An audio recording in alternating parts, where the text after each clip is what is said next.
Work के अंदर बहुत ही प्यारा प्रीमियम क्वालिटी का माल आ चुका है और फुल भर भर के आया हुआ है। तो जिसको भी ऑर्डर देना फास्ट ऑर्डर दे दीजिए क्योंकि बहुत लिमिटेड स्टॉक है और बहुत प्यारा माल है। तुर्किस्तान में पाकिस्तानी कुर्ती वापस से रिपीट हो चुकी है। ज़्यादातर क्लाइंट की बहुत रिक्वायरमेंट के हिसाब से रिपीट करिए, रीस्टॉक हुआ है। तो मेहरबानी करके जिसको भी लेना फास्ट आए और ले जाए क्योंकि लिमिटेड स्टॉक है।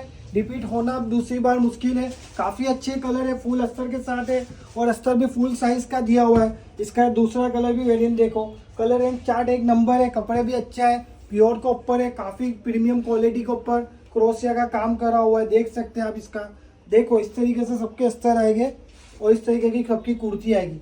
तो आप जिसको भी लेना है तो दिए गए नंबर पे कांटेक्ट करें, काफ़ी अच्छा कलेक्शन है।